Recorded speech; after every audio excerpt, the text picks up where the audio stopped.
चलो बच्चों, परसों जो देखे थे उसके आगे स्टार्ट करते हैं। देखो, रेडिएशन का पार्ट स्टार्ट किए थे, आया आपके स्क्रीन पर? Radiation of heat. ओके, आया क्या स्क्रीन पर? Yes sir. Yes sir. Okay, very good. ये लेट कमर्स बहुत परेशान करे अपने।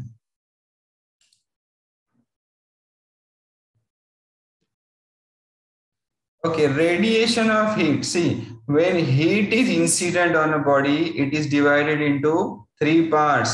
It is divided into three different ways. First, some part of energy is absorbed, some part of energy is reflected, remaining part is transmitted. So, last lecture we have written that Q is total quantity of heat incident, which is divided into three parts: QA, heat absorbed; QR, heat reflected; QT, heat transmitted. Now we have defined three different terms. First is coefficient of absorption. Small a is QA upon Q. It is the ratio of quantity of heat absorbed by the body to the total quantity of heat incident on the body. Small r, it is called coefficient of reflection or reflectance. It is defined as the ratio of quantity of heat reflected by the body to the total quantity of heat incident on the body. And third definition, coefficient of transmission or transmittance. It is defined as the ratio of two things. First, quantity of heat transmitted by the body, QT, divided by quantity of heat incident on the body. So these three definitions we have learned in the last lecture. Now in today's lecture we will proceed further. Again, we will define two different definitions. First, see dithermal substances. Which are dithermal substances? What is their important property? For example, glass or cords or dry air. What will happen when heat radiations are incident on glass plate? When heat radiations are incident on glass plate, they can easily pass through glass. Okay, so see, a substance through which heat radiations can pass is known as dithermal substances. एक glass का plate ऐसा, इधर से heat आएंगी तो उसमें से पास हो जाएंगी। ऐसा जो सब्सटेंस है, जो हीट, जिसमें से हीट पास हो रही है, वो सब्सटेंस को बोलते हैं डायथर्मल सब्सटेंस। ठीक है, एग्जाम में डेफिनेशन आएंगे। Define diathermal substance, very easy point. So you have to define a substance through which heat radiation can pass is called dithermal substances. Example of dithermal substance is glass or quartz or sodium chloride, hydrogen gas, oxygen gas, dry air, etc. Okay. See, for dithermal substance, T is not equal to 0. Important thing. T is not equal to 0. मतलब उसमें से heat transmit हो जा रही है, उसमें से heat transmit हो रही है। अगर हीट ट्रांसमिट नहीं होती तो T 0 रहता। T मतलब coefficient of transmission is not equal to 0. The substance is neither good absorber nor good reflector. Substance के तीन टाइप आपको बताए। सब्सटेंस एक तो एब्जॉर्बर रहेगा, गुड एब्जॉर्बर, गुड रिफ्लेक्टर और गुड ट्रांसमीटर। तो diathermal substance is good transmitter, so it is not good absorber and not good reflector. वो ट्रांसमिट करता है।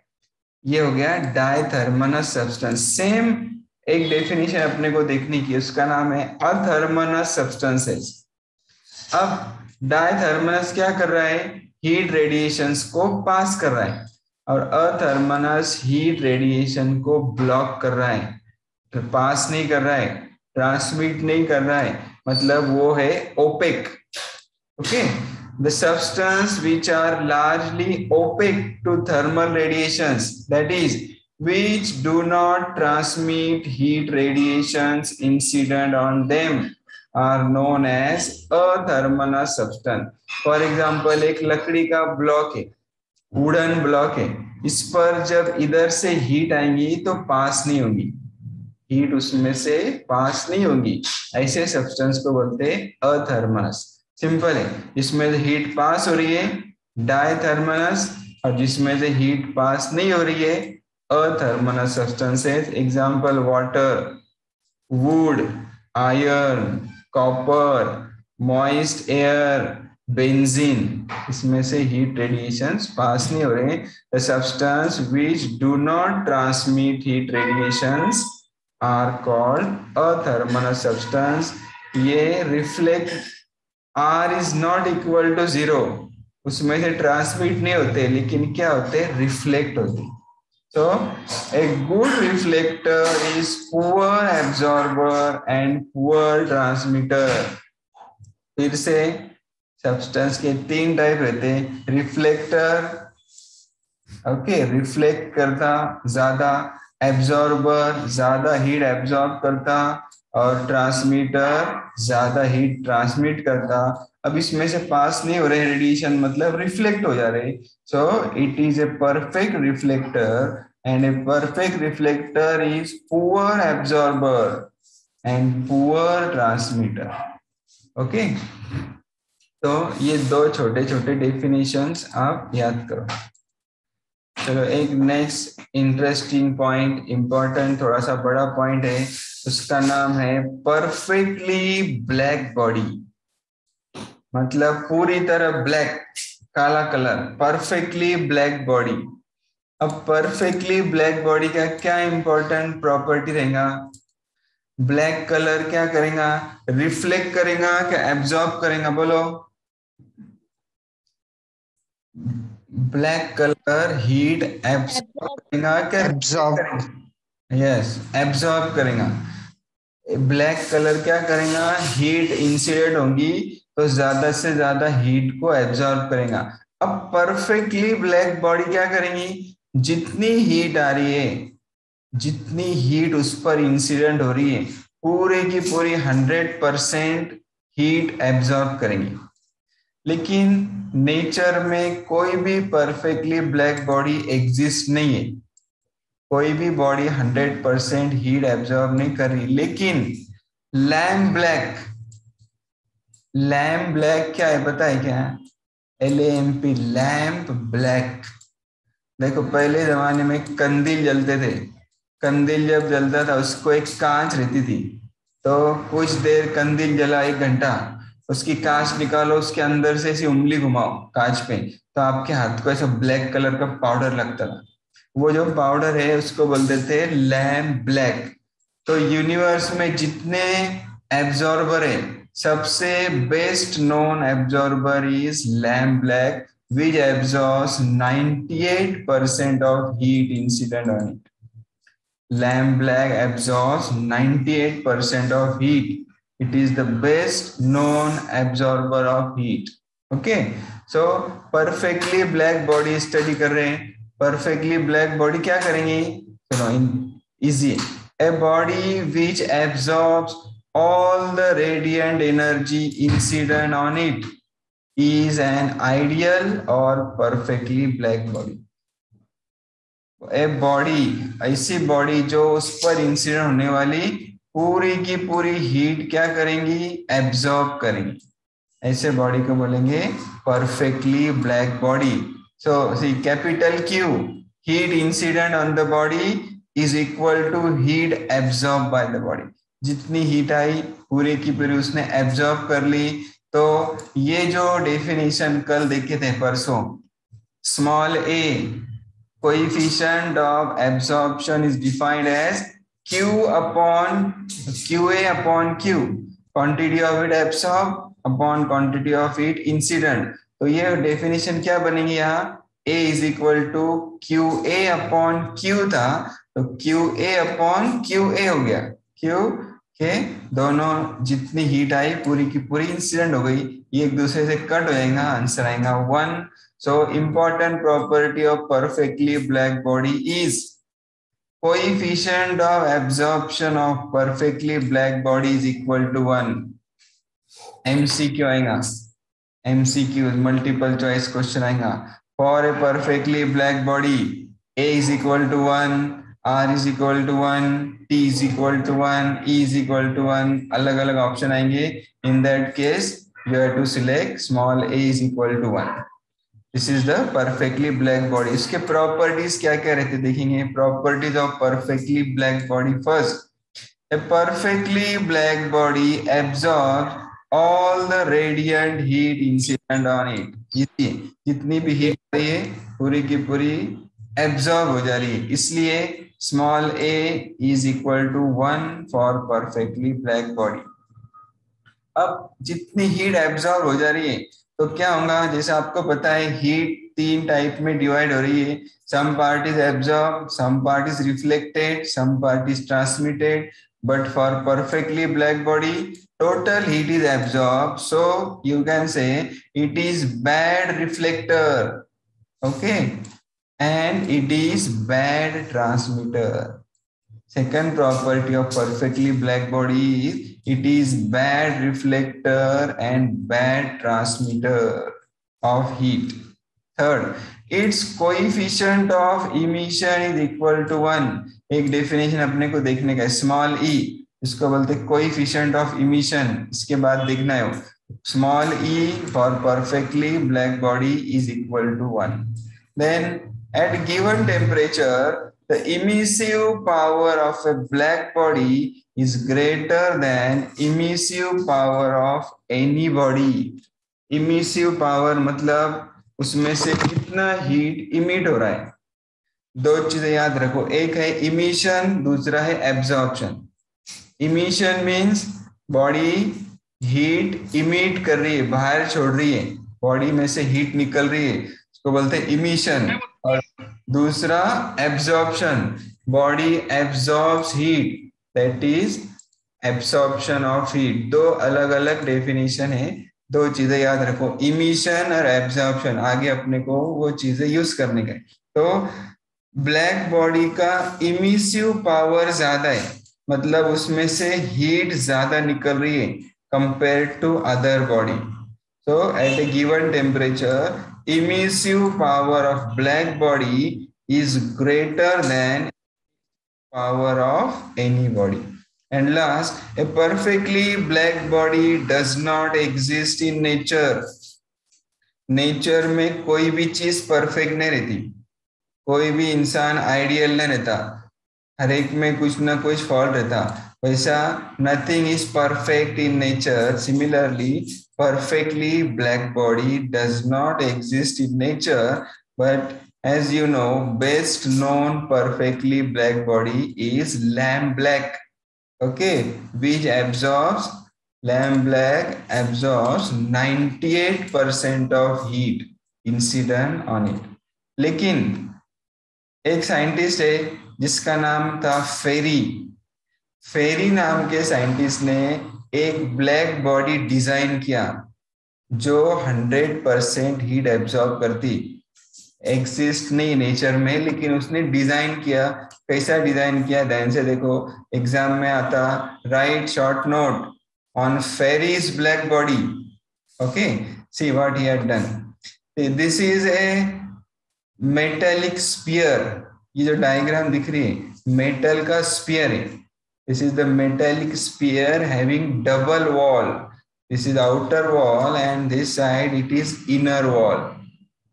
It is written here, see, double wall metallic sphere. Then outer side is silver polished surface. Outer side में क्या किया, silver का coating कर दिया, चांदी का। और inner side में see, surface coated with lamp black,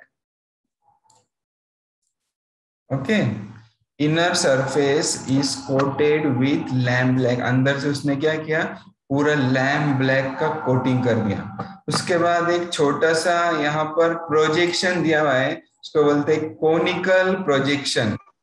मतलब ऐसा छोटा सा पार्ट आ गया हुआ है कोनिकल प्रोजेक्शन, जो डबल वॉल स्फीयर है उसके अंदर से बीच का पार्ट इवैक्यूएटेड स्पेस है, और यह छोटा सा एपर्चर है, छोटा सा होल है या छोटा सा ओपनिंग है, ऐसा डिजाइन किया। ओके, समझ में आया क्या बनाया उसने? ये डबल वॉल स्फीयर है, आउटर सरफेस पॉलिश्ड है, inner surface coated with lamp black है, छोटा सा ओपनिंग है। अब देखो क्या होगा, ये छोटा सा जो एपर्चर है यहाँ से हीट इंसिडेंट हुई, हीट यहाँ से अंदर एंटर होगी। देखो हीट रेडिएशन ऐसा आएगा यहाँ पर। अब यहाँ लैम्प ब्लैक का कोटिंग है, जितनी हीट आई उसमें से 98% यहाँ पर एब्जॉर्ब हो जाएंगी, बचा 2%। अब ये हीट यहाँ से वापस नहीं जाएंगी, क्योंकि सीधा सीधा पार्ट ये प्रोजेक्शन, इसलिए यहाँ से यहाँ रिफ्लेक्शन होगा, ये रिफ्लेक्शन यहाँ इंसिडेंट होगा। जब वो इधर इंसिडेंट होगा, यहाँ वापस से लगा हुआ है लैम्प ब्लैक, तो जो 2% बचा उसमें का भी 98% यहाँ एब्जॉर्ब हो जाएगा। फिर जो थोड़ा सा बचा 0.002, वो थर्ड रिफ्लेक्शन में उसका 98% यहाँ एब्जॉर्ब होगा, थोड़ा सा अगर बचेगा वो यहाँ एब्जॉर्ब होगा। ऐसा 2 या 3 रिफ्लेक्शन में 100% हीट एब्जॉर्ब हो जाएंगी। समझ में आया? मतलब फेरीज ब्लैक बॉडी क्या कर रही है? It behaves like a perfectly black body because it absorbs 100% heat. How it works? This is the Ferris black body. He used lamp black, so heat incident enters from this aperture. In the first incident, 98% is absorbed, remaining 2%. Then again 98% is absorbed in the second reflection. In the third reflection or fourth reflection, total heat is absorbed. So this works as a perfectly black body. इस पर अगर short note आएंगी तो आपको लिखते आना चाहिए, easy है। 2 मार्क्स का शॉर्ट नोट आता, इसमें से आधा मार्क ये डायग्राम को रहेगा, आधा मार्क लेबलिंग को रहेगा, और 1 मार्क इसके पॉइंट्स लिखने को, जो अभी मैंने आपको डिटेल में समझाया वो आपके इजी इंग्लिश लैंग्वेज में आप लिख सकते, क्या क्या हो रहा है, कैसा हीट इंसिडेंट हो रही है, कैसा प्रोजेक्शन है।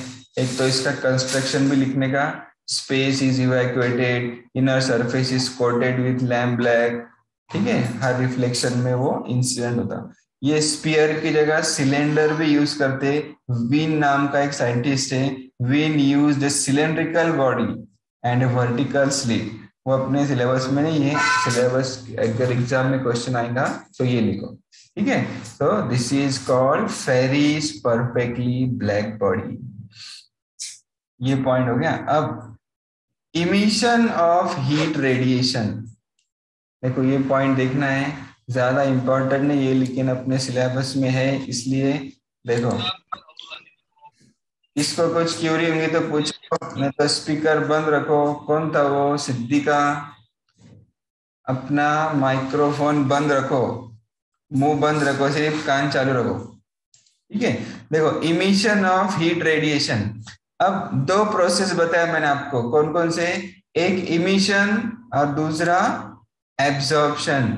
एक ऐसी बॉडी है, कोई भी सपोज मेटल का स्फीयर है, ये इसमें 2 प्रोसेस देखने के, हीट एक तो वो एब्जॉर्ब करेंगी या तो उसमें से हीट इमिट होगी, इमिशन और एब्जॉर्प्शन। तो पेरी प्रीवास नाम का एक साइंटिस्ट है, उसने उसकी थ्योरी पब्लिश किया। थ्योरी पब्लिश किया मतलब क्या करते वो लोग? कुछ भी एक्सपेरिमेंट करते, रिसर्च करते, अपने रिसर्च पेपर पब्लिश करते। तो उसने क्या पब्लिश किया? यूनिवर्स में जितने भी बॉडीज हैं, लिविंग नॉन लिविंग, जितने भी यूनिवर्स में बॉडीज है, हर बॉडी हीट एब्जॉर्ब भी करते रहेगा और साइमल्टेनियसली इमिट करेगा। हर बॉडी में से हीट निकलते रहेंगी कंटिन्यूअस, और हर बॉडी हीट एब्जॉर्ब करते रहेंगी। जब बॉडी हीट एब्जॉर्ब करेंगी तो क्या होगा? उसका काइनेटिक एनर्जी बढ़ेगा। when for a body the absorbed radiation increases the kinetic energy of atom, so it causes rise in temperature. कोई बॉडी जब हीट एब्सॉर्ब करेंगी तो क्या होगा, उसका टेम्परेचर बढ़ेगा. सिमिलरली अगर कोई बॉडी ने हीट इमिट की तो क्या होगा, उसका काइनेटिक एनर्जी कम होगी और उसका टेम्परेचर कम होगा. ठीक है, दो प्रोसेस, एब्जॉर्प्शन और इमिशन. एब्जॉर्प्शन से टेम्परेचर बढ़ रहा, इमिशन से टेम्परेचर कम होता. ठीक है, अब रेट ऑफ एब्जॉर्प्शन अगर ज्यादा है, ध्यान से सुनो, कोई बॉडी ज्यादा हीट एब्जॉर्ब कर रही है और कम हीट इमिट कर रही है तो क्या होगा, उसका टेम्परेचर इंक्रीज होगा. अगर कोई बॉडी ज्यादा हीट इमिट कर रही है और कम हीट एब्जॉर्ब कर रही है, क्या होगा, उसका टेम्परेचर कम होगा. समझ में आ रहा, टेम्परेचर कब बढ़ेगा, एब्जॉर्प्शन ज्यादा रहेगा, इमिशन कम रहेगा. और टेम्परेचर कब कम होगा, इमिशन ज्यादा रहेगा, एब्जॉर्प्शन कम रहेगा. फॉर एग्जाम्पल, गरम एक चाय का कप टेबल पे रख दो. ठीक है, temperature of T cup is greater than room temperature. After some time, what will happen? Slowly, the tea will emit heat.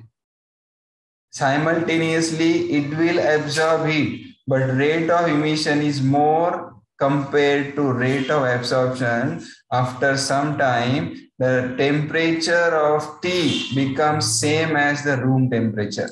दोनों का टेम्परेचर सेम हो जाएगा. क्यों, यहाँ पर रेट ऑफ इमिशन ज्यादा था, रेट ऑफ एब्सॉर्प्शन कम था. सिमिलरली एक प्लेट में कुछ आइस क्यूब लो, वापिस से वो टेबल पे रख दो. अब क्या होगा, यहाँ पर कुछ देर के बाद आइस मेल्ट होगा और 10, 15, 20 मिनट के बाद रूम टेम्परेचर और वो आइस का टेम्परेचर सेम हो जाएगा.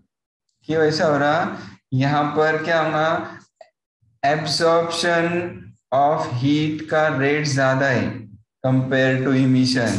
so after some time both will attain same temperature as that of the room temperature. तो ये थ्योरी समझ में है आपको, हर टेम्परेचर पर बॉडी हीट एब्जॉर्ब भी कर रही है और इमिट भी कर रही है.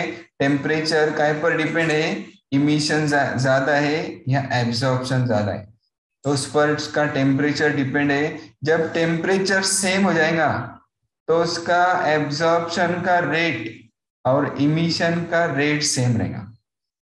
ठीक है, okay. See, amount of heat radiated depends on, अब बॉडी हीट इमिट कर रही है मतलब रेडिएट कर रही है, वो कितनी हीट रेडिएट करेंगी या कितनी हीट इमिट करेंगी, वो 4 चीजों पर डिपेंड है.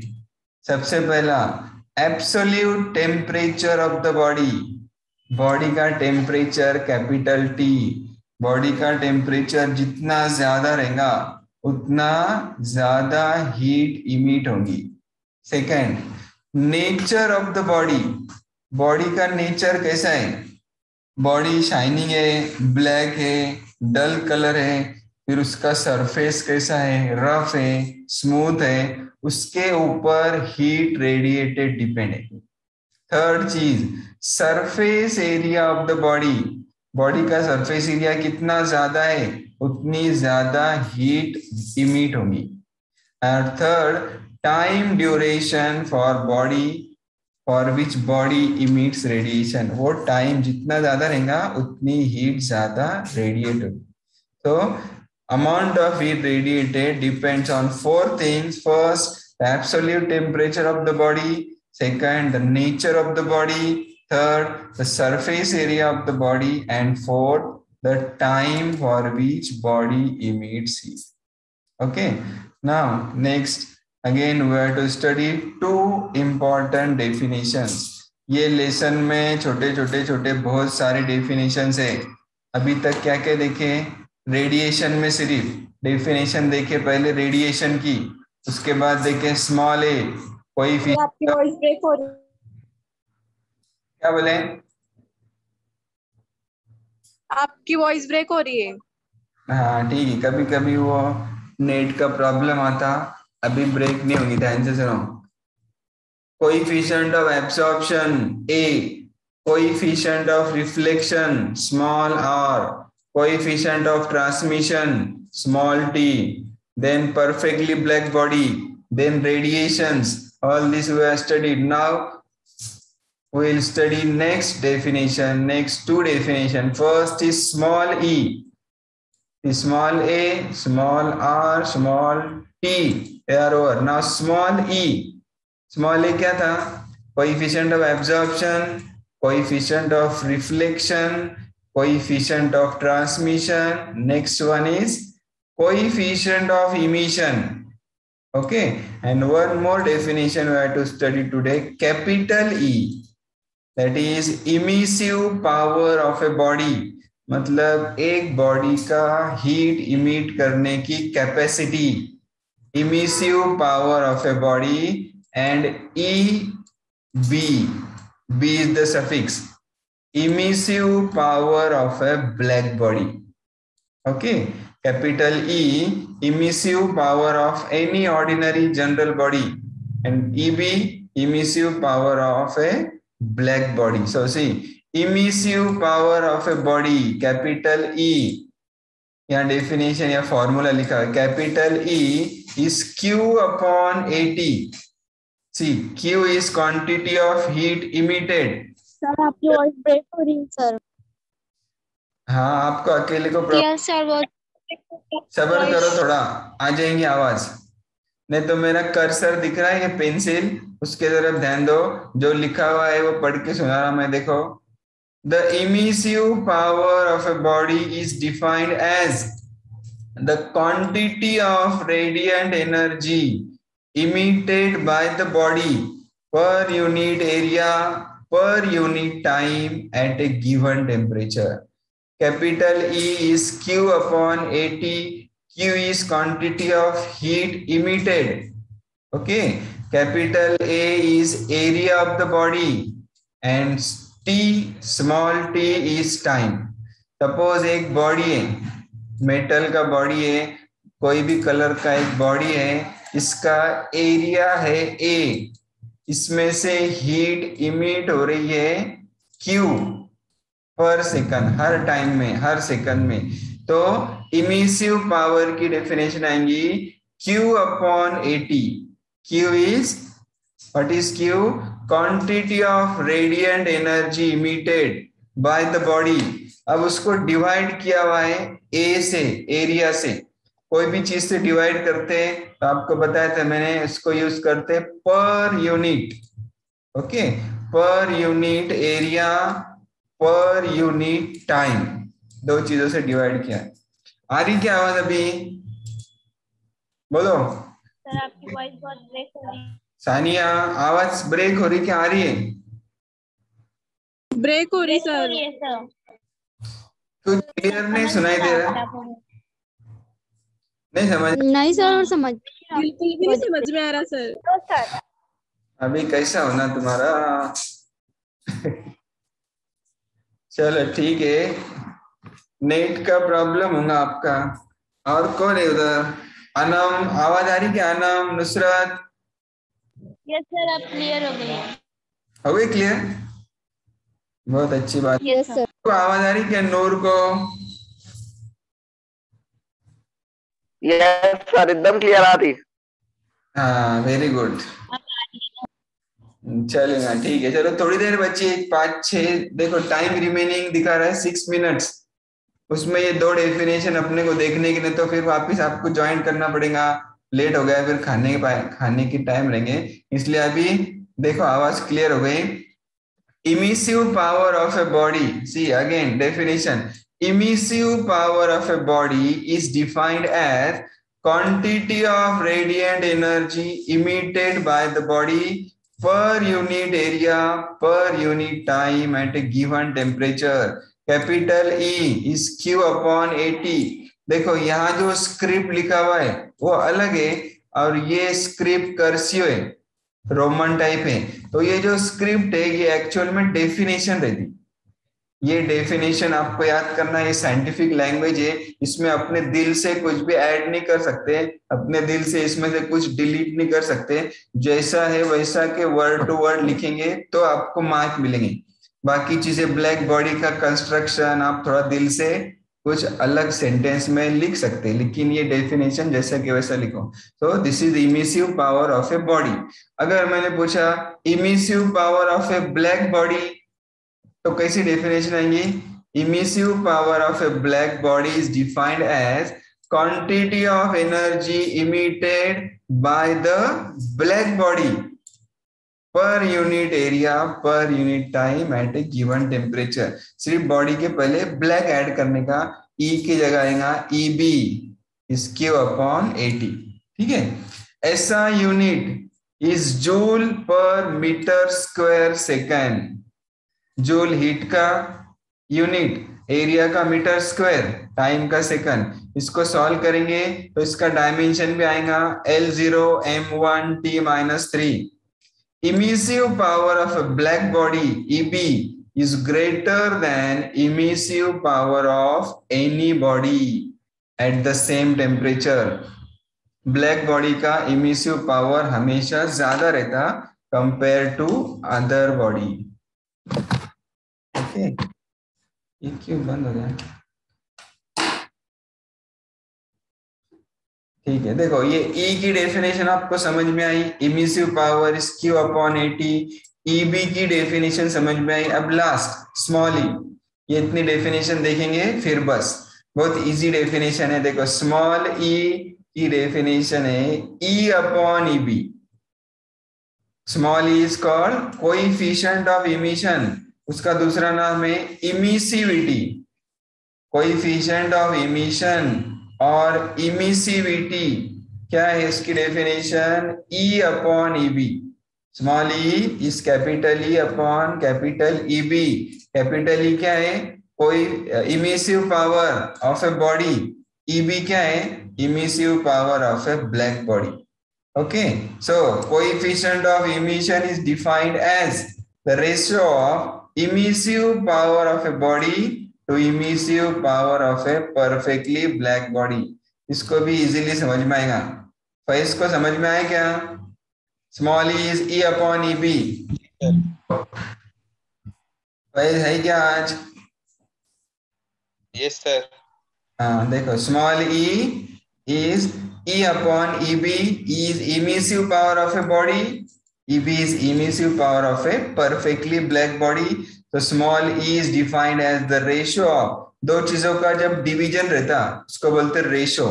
रेशो दो चीजों का रहता, ratio of what? Emissive power of a body to emissive power of a perfectly black body. तो एग्जाम में ये डेफिनेशन आपको आ सकते ART capital E capital EB small e आया तो सिंपली लिखने का small e coefficient of emission is defined as the ratio of these two things. Okay, for perfectly black body small e is equal to 1। क्यों ऐसा?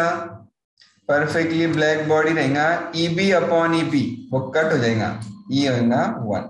और ordinary body के लिए small e is greater than 0 but less than 1। greater than 0 but less than 1 means 0.1, 0.2, 0.3 up to 0.9, 0.99 depending on the nature of the body. Emissivity or coefficient of emission is large for rough surface and smaller for smooth surface and polished surface. Emissivity also varies with temperature and wavelength. मैंने जो notes का PDF भेजा उसमें बहुत सारे छोटे points हैं जिस पर MCQ आ सकता, जैसा इस पर एक MCQ बन सकता। CT की, JEE की, नीट की पढ़ाई करेंगे तो ये नोट्स बहुत इंपॉर्टेंट रहते हैं। हर सेंटेंस पर क्वेश्चन बन सकता, उसको बोलते हैं डायमंड फाइंड करना। जो बच्चे रहते टॉप के वो क्या करते हैं, एक सेंटेंस पढ़ते नोट्स में से या टेक्स्ट बुक में से, उस पर एक MCQ बनाते, उसमें से एक डायमंड ढूंढते।